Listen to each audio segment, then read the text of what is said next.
Hello and welcome to A Woman's World. I am Fadeshala Shotingwa, and like we always say, it is all about women.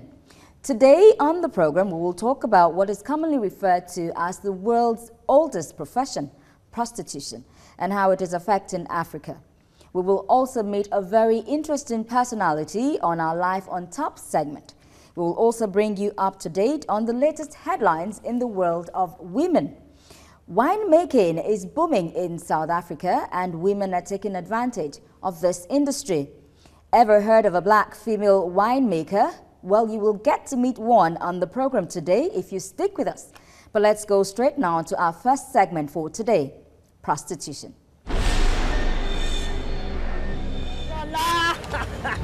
This is the fashola. Oh, this is the fashola. Go. They are virtually everywhere.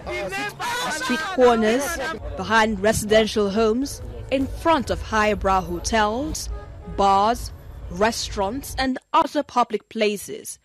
They are the female hustlers who sell themselves for a living. It has been commonly referred to as the world's oldest profession.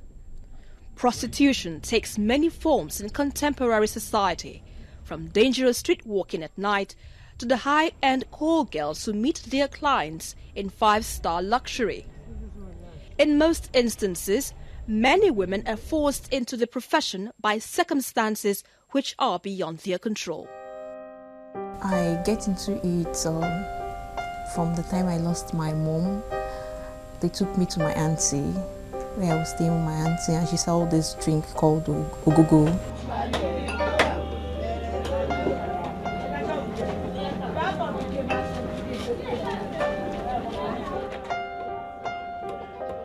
Each time she sells, she asks me to go and collect the money.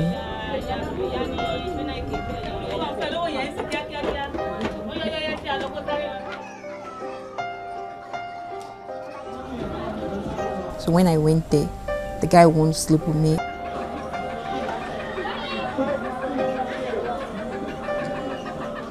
I run away. I came to her and tell her.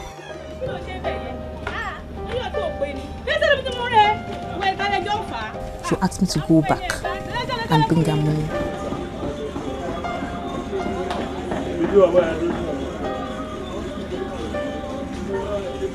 So I'll go back.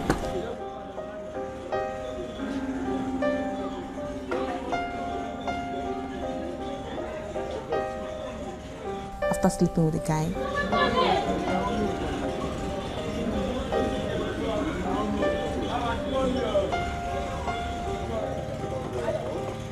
she will be the one to collect the money. So I was out from there. I ran away from the house. I met friends. I went into an hotel. That was how I started doing the job. At the same time, there are some women who have made a deliberate choice to get into this body business due to peer pressure or just for fun and easy money. This is the fashola.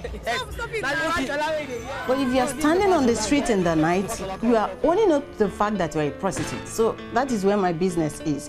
All right? And so for those of them who are not called prostitutes, we don't really bother ourselves to change them. And it is from this aristo group that you have the factor which you are driving at, which is peer pressure. Prostitution in Africa is illegal, but due to widespread poverty in many sub-Saharan African countries, it is common practice. In South Africa, prostitution is rampant, especially among children. Well, I don't want to do this. I hate what I'm doing. It's horrible. It's hell. That's why I hate life.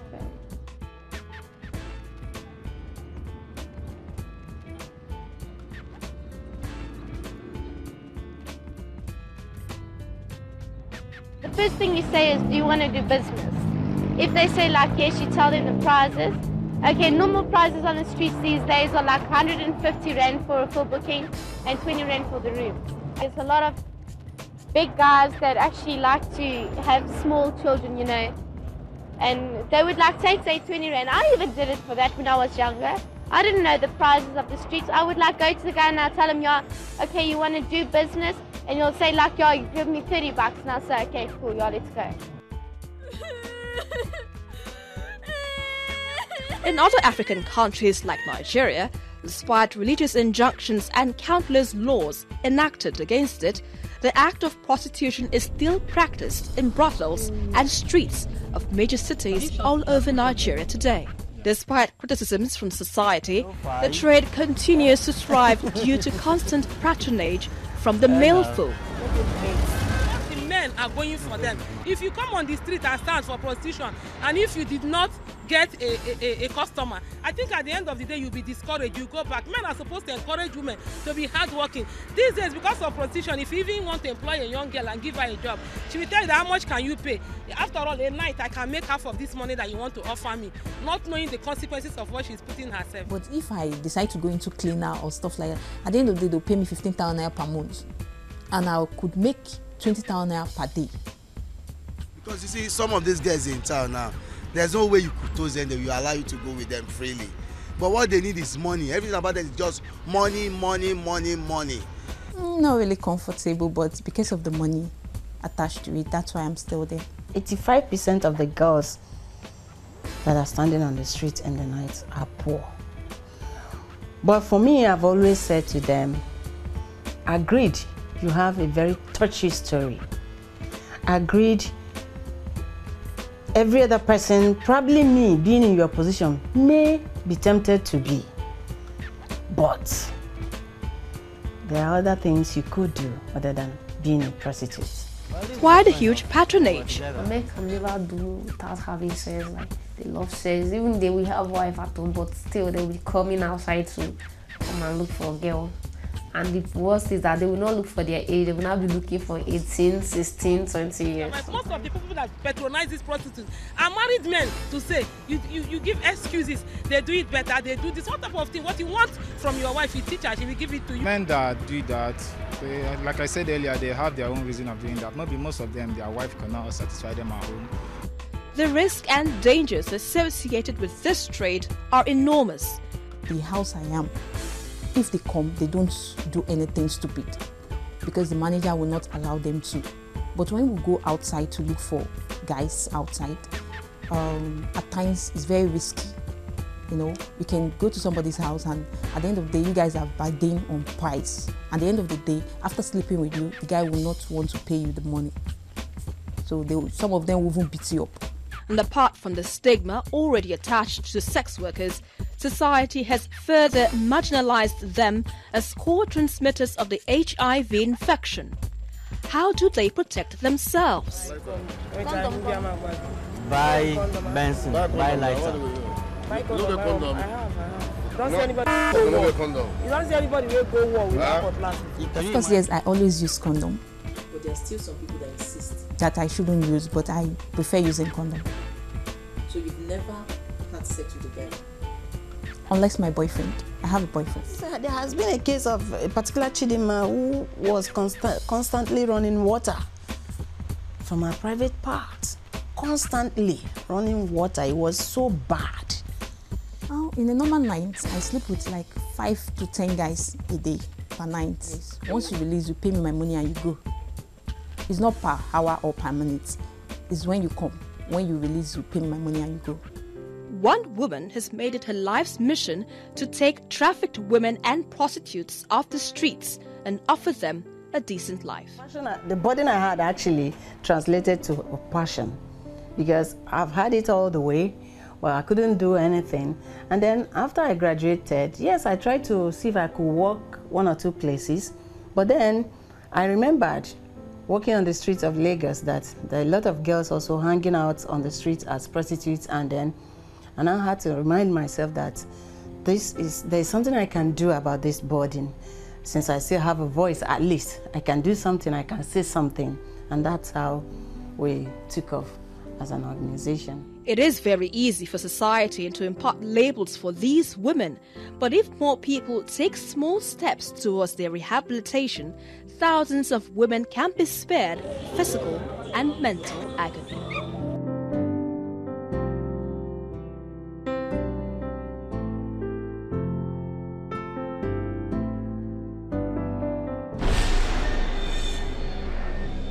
Well, that was very insightful and revealing indeed, as in our society there is still a lot we are yet to understand about prostitution. But to help discuss this with me and shed more light on it, I have in the studio Uzwamaka Odiachi from the Society for Family Health and Chinyere Okonkwo, a psychologist. Many thanks for coming on the program, both of you. And the good thing, you're both women. So, all right, so we go to the very first question.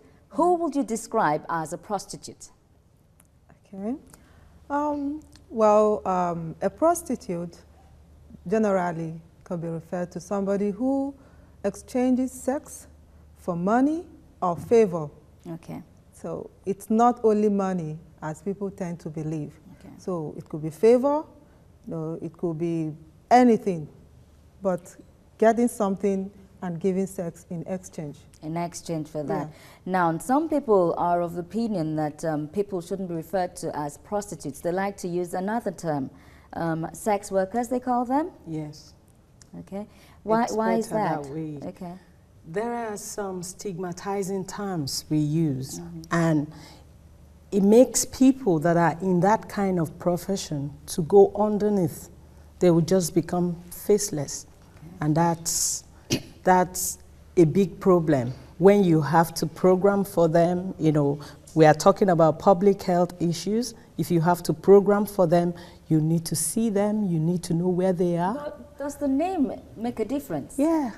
You're a sex worker, you're a prostitute. What difference does that make, really? It does. One sounds friendly. The other one sounds harsh. Yes. Okay. You are judging the person. All right. Okay, the other one sounds judgmental. Yes. All right. Now, do you think it is easy for people who are prostitutes to be... Can we use sex work, please? Oh, okay. Well, that's the sex worker who is talking. Okay, so do you think someone who is a sex worker will be easily absorbed into the community after, when maybe she decides she no longer wants to go into prostitution? Well, it's very hard because of our cultural values. You are looking at the social norm, and again, you're looking at the person, because once you get into sex work, you kind of separate yourself from people. Okay. The only person you relate more, or people you relate more with, they are your families. Are there other reasons behind a lady's decision to go into prostitution? Oh, of course. There are quite a number of them. And we must know that majority of the people who are in this trade did not choose it.